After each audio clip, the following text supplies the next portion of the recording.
Hey, welcome to Laptops and Lipstick. I'm so blessed to be here with Lucia Claborn on whatever page you have found us on. This is a little segment. We just wanted to come speak to you, woman to woman, of like a couple of women who have been through fire, and we did it with grace. So if there's a point in your life where you felt like, I'm going to start over, I need to start over, I have to start over, we want to show you how to rebuild with purpose and actually love the movie of your life again. Lucia, thank you for having me here. I think from the moment I met you, I was not heartbroken, but like, wow, you've been through all that. And then the more you and I get to know each other, we're like, wow, you went through that. And so I just want to share the grace that you and I have, like literally almost every day, with any woman on your profile that is like, I think I need to start over. How do I do that? Yes. Well, Nancy, first of all, I just want to say thank you for putting this together, for the idea of laptops and lipstick and just how we can impact women's lives in a positive way and really give them hope of where they are right now, that restoration is part of our covenant. We can start over. The situation that they may be in right now is not the end. We are just two women that had the mental fortitude and determination to not quit whenever life happened, right? Well, I would say also the faith, right? The faith of a mustard seed that we were not doing it alone. And then, by providence, we got to meet each other and really not be doing this alone, but have somebody it's like, hey, hi, how's it going? God's always put the right people at the right time when I was in a weak place. And that's actually how the name came about, Laptops and Lipstick. I had one girlfriend take me in when I first left my husband. And every morning I would wake up and tell her, I'm going to put my big girl panties on. I'm going to put my game face on, and I'm going to go do this day. I've Right, added a few things to there. right. Because then I sobered up a few years later. So also doing it without alcohol was helpful. That's right. Well, it doesn't matter what we're going through, whether it's, you know, a little bit of our background has been similar. We both have 4 children, mostly grown now. All of mine are grown. I'm a grandmother. Yours are grown in different stages, not quite as old as mine.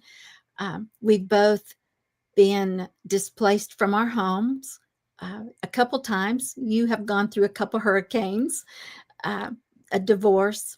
We went through foreclosure and everything that's involved with that, still the emotional trauma. And there comes a point where we just say, okay, this is the situation. Just like you said, if it's going to change, it's up to me. I am going to pull myself up. God is going to help me. He's going to connect me with the right people. And first of all, I just want to say thank you for just the opportunity to connect with you and let me come into your world. For those of you who don't know, some of you may know that Nancy and I meet every morning during the week at 6 o'clock Central Time, 7 o'clock Eastern Time, and we spend an hour sharpening our skills on our laptops. And that could be sharpening our spiritual skills to get stronger spiritually. That could be sharpening our professional skills to be able to serve people better in the financial arena. Or it could just be, hey, I have this situation with my child and I need help. What do I stand on? What do I say? And so I love the Bible verse that says, iron sharpens iron, and so does the countenance of a friend. God did not mean for us to do life alone. And it's always better. He sent us out 2 by 2. He sent the disciples out 2 by 2. And I think that's a key point for us when we start a business, when we start a new adventure, that we may start alone, but God does not intend for us to walk that path alone. He wants somebody to walk with us. And I have to confess, Nancy, when I met you earlier this year in Orlando at one of our 40 city tour meetings, you were sitting at the table, and I just said to myself, wow, She is so sharp. She has it so together. I want to meet her and find out what she knows. And it was just a few months later that God really connected our hearts and connected us in a Zoom room 5 days a week. And then through prayer, through just what we have walked through, here we are at Laptops and Lipstick, now encouraging other women to be brave, pull up their courage, and keep going. Yep. And that's what I did way back when. And even when we first met, I was in a really hard season of my life. It wasn't, there was just a circumstance going on that I was happy to do, and it wasn't easy, but Right. it didn't matter. I just put a backdrop up, opened my laptop, put on a lipstick, and here we go. This is what we're doing today. So a lot of it is also just the practice of presence, of, being okay in this moment and letting the other moments pass, or, if you will, not getting stuck in the story or the reality. There's got to be a dividing place. And I felt like, since we just got through Thanksgiving and the holidays, it's probably a good time to talk about what might that look like in context of family of origin, or even your current family that you're raising. Right. Bless you. Excuse me. That was a good one. Sorry. Yeah, that's the beauty of live. We're just real. We don't have to pretend to be something that we're not. We don't have to pretend that we have it all together all the time. Oh, no, there you go. That's reality. That's it. So I when you were saying like, oh, you looked like you had it all together, I'm like, oh my gosh, I remember where my heart was then. And I remember the isolation that I was feeling, because I am an only child and I was the only one walking through it. I had beautiful family members that would check in on me, and also really great friends. So it felt isolating, and I was supported. So it's a little bit of both, right? I liken it to this lesson called "and." So anytime somebody pops into this video, I just want you to walk away with some wisdom, encouragement, the idea that, Yana, you are not alone. Yana, Yana, you are not alone. And then maybe even some homework. Like, I have a teacher's background. I'm going to send you home with homework. And it actually is something you and I learned this week together, or maybe we learned it, but we relearned it this week, which is knowledge alone doesn't cut it. It's applied knowledge. It's applied knowledge. The and is, I was feeling isolated, and I knew I was connected with other people. So I would say, whatever is happening in your life, this is the first piece of wisdom from tonight, is and. Whatever is going on, replace the word but and put and. I'm interviewing about 5 agents a day. I'm growing my business. I'm top ranking in my group. I'm pretty grateful for what's happening. Yes. And I met somebody that has a similar background to me. He was a dad that went through divorce, and we were talking about how we're building our business, how we're building our financial pictures, and what it looked like a dozen years ago. It was like, oh, wow. And one of the things was, he was from my region where it was happening to me. So I knew, like, he would know exactly where my family had been, and that kind of situation. So it was very interesting to have this conversation, and, such a humble one. But it's, and we went through that, and there's hope. We went through that, and there's a new way to start over. There's new grace. That's right. That's right. When tests and trials come, they don't come to stay.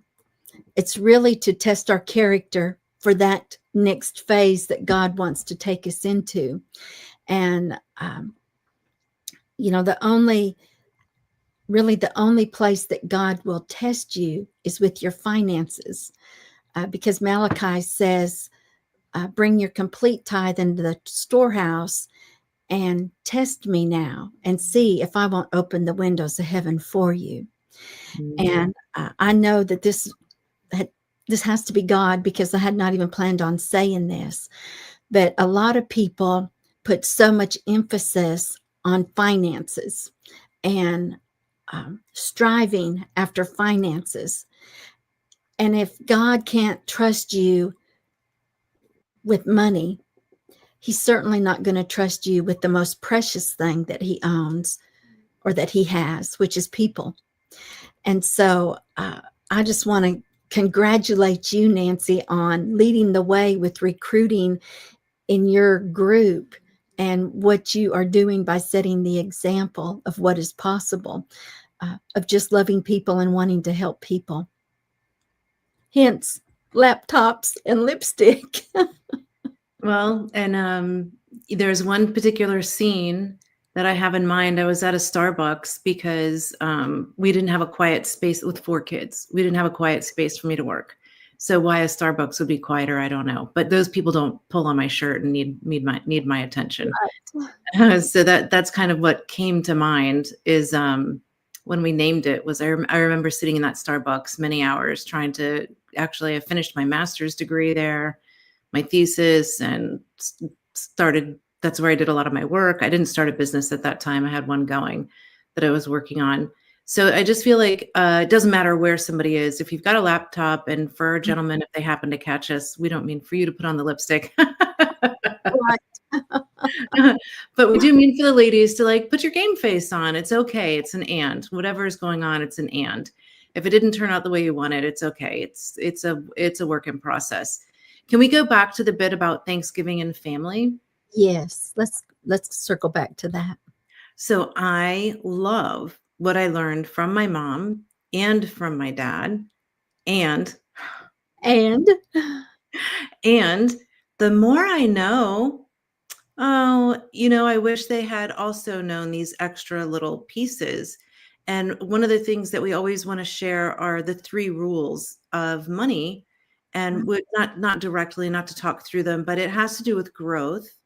It has to do with safety, and it has to do with fair taxation. Right. Growth, safety, and fair taxation. So my mom knew about the growth part. She ran investment clubs, and she taught me how to be the president and run investment clubs. And it was really cool. Some of the checks that we got to deliver after the club dispersed, and some of the stocks you could transfer straight to their account. But if they didn't have a matching account where we had the club fund, then I would have to get a check cut and go hand deliver it. And that was really sweet. One lady remodeled her kitchen. Wow. Another lady started a separate investment. It was a double-digit comma check. Like, wonderful. It was beautiful what we were able to do in just 2 years together. Wow. But it was the principles of long-term investing. We diversified. We made the same contribution every month, so it was a consistent investment, and we only picked stocks that grew at 15%, because that meant that the money would double every 5 years. Yes. So that was the beautiful piece of it, and doing it together, which is kind of like what we're talking about here, is not doing it alone. So the idea about Thanksgiving is, that brought up so much emotion in my family of origin. And I didn't spend it alone this year. I was with other families this year just because of where I was in transition with, I had to move one of my sons from one state to another, and another friend invited us in. So I got to be around 30, basically strangers. I was really grateful for the hospitality and yummy food. Yes. Even an adventure, we roasted cheese over the open fire. Wow. It was like a s'more, but savory. I love that idea. Fondue on a stick. Yes. I was like, okay, this is a great idea. Thank you. Yes, I want to go do that. Yes. So I didn't have the drama of my own family. Do you know what I'm saying? I do. And that gave me the distance to look back at, like, wow, the years that I used to sweat over this one holiday.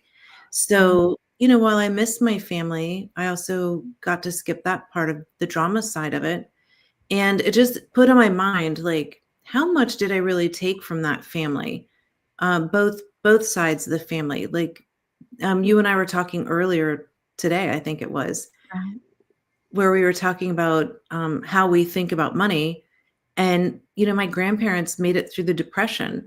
So we're very conservative and frugal in some ways. Like we save the tin foil, we save the little Ziploc baggies, we keep all these extra things, but that scarcity mindset, if you will, may not actually carry us forward to our vision and our dream. That sounds So really good. while I was learning about the investment side, we also had a lot of clues of scarcity mindset. And so I guess this is just how do I wrap this up? Is could you, as homework, go look at what did your family teach you about money? Mhm.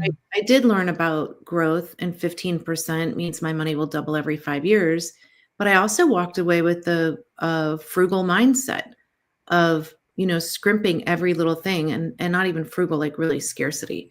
Like, what if I didn't have that? Right, So I have homework to do on what else do I think of with a scarcity mindset. right. And really, we think we get past that at certain points in our life. And then we find ourselves in a situation, sometimes around the holidays, where, oh my gosh, I don't have enough. That lack, that scarcity mindset, that lack mindset comes back. And that is the spirit that comes to attack us when we're the most vulnerable, when we want to be a blessing the most to people. And it makes us focus on ourselves and, oh, what are we going to do if we don't have this? Instead of looking at what we have in our hands and giving it away. So, Nancy, I just want to encourage our listeners and the people that are watching today that if you want more information about what Nancy is talking about, put in the chat, or you can message either one of us, just rules. And you can reach out to me at Lucia at luciaclaborn.com, or you can reach out to Nancy at nancy@milkhoneyandmoney.com and just put rules in the subject line. And we will send you some information to help educate yourself, to help walk in victory. Yeah, it's really cool. It's almost like a guide your own adventure. You get to click on the screen and you're like, I want to learn that one. I don't want to learn that one. And you just guide yourself. It takes about 6 minutes to go through the whole thing. So we both have it. One of us will send it to you. And then the other thing I wanted to talk about that came up at Thanksgiving was kind of the mindset that I got from a family member that surprised me. We were sitting in the living room, kind of just a little quiet moment together, and this particular relative said to me, "Well, don't you feel bad about yourself?" And it was like shortly after the divorce, and I was struggling financially.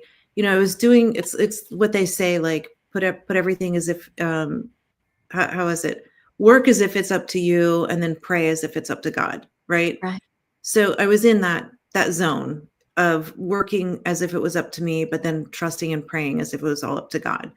And this particular person was not a believer, and I looked at them because I was quite surprised that my bank account would change my value in their eyes. And I guess I have been I other people have made me aware that sometimes I'm too blunt. We'll put it that way. And so I had no filter.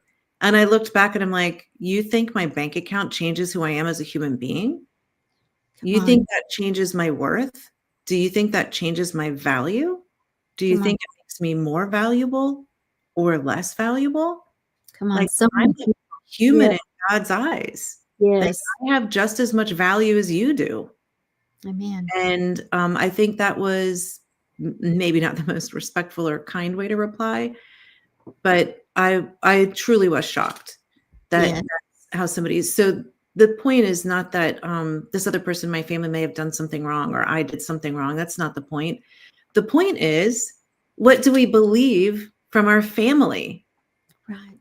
What if I did believe what that family person thought of me? Would I even be here today? And we've talked about monitoring spirits. Um, there are ways to grow your portfolio, but if you don't know, you don't know. That's There, right. there's a thing called under earning. So some of us are out there working really hard, 60, 80 hours a week. There was one week, my youngest, at the time, the youngest son, I have since had a baby after him, but this particular boy, I was still nursing, and I billed 110 client hours. 110 client hours in 1 week. And that's, my ladies and gentlemen, that's the definition of under earning. If Yes. you have to work 110 hours in a week to make ends meet, you're not earning enough. And that, but look at kind of the construct of some of the thought that I was under. We come from a German background. Working hard is seen as admirable. Right. But not everything has to be working hard. There's a thing called leverage. There's working at a ratio that's not dependent on your hours.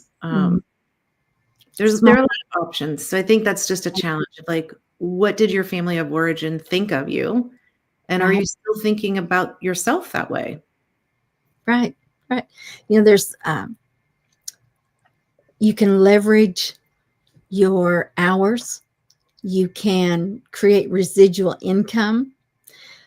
God's way is easy, and his burden is light. His yoke is easy.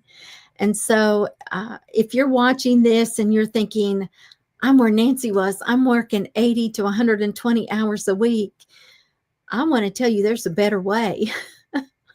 Reach out to one of us. You can reach out to Nancy at milkhoneyandmoney.com, or reach out to myself at Lucia at luciaclaborn.com, and let us help you. Connect with us. We can get you information and kickstart you on a better way with the new year, get you prepared and into position now to have a better 2026, and help you shift that mindset from thinking I have to do it all myself to getting on a team. Like I said earlier, God created us for relationship and created us to do life together. And so, Nancy, I think we're about at the point where we need to wrap up. Is there anything else that you would like to say? Well, I think something that came to me is we have a regular schedule of trainings every week that are open to the public. One of them is for accountants and CPAs. One is for teachers. Another one is for realtors. And the fourth one is for veterans. You and I are both veterans. And it's all about this leverage concept. Wow. So if they'd like to know the schedule of those open trainings, one thing that I love about Lucia is we're in the same business. Technically, we're competitors. She has her accounts, I have mine, but it is not the mindset of the culture where we work. That's right. I know if I can't make an appointment because I have to take the kid to this XYZ thing, I can just say, hey, Lucia, can you run this appointment for me? That's right. It's a beautiful culture that we have in supporting each other. So I would say if there are any realtors, teachers, female veterans, or accountants that would like to know, like, really somebody else will do my work and I can trust them, it'll be done right. Right. That's right. Yes, that's how we work around here. Yeah. And you can be part-time or passive income, but we just wanted any woman to know, if you've gone through fire, there's a way to reboot. And as long as you have a laptop and you can put your game face on, we might have somebody you can talk to and learn something different. Yes, that's absolutely right. And, I just have to touch up my lipstick here because I feel the fire coming. And I just want to be ready for that person that's going to call us and say, hey, I got my laptop. I got my lipstick. I'm ready to go. So once again, reach out to Nancy at milkhoneyandmoney.com. And then you can reach out to me at Lucia at luciaclaborn.com, and we'll get you that presentation and we'll help you get started with a fantastic future. So Nancy, thank you. And I look forward to doing this again next week. Same time, same place. And come prepared. Come join us. We are going to add value to your life every week. Thank you, Lucia. Blessings on your week. You too, Nancy. Bye-bye.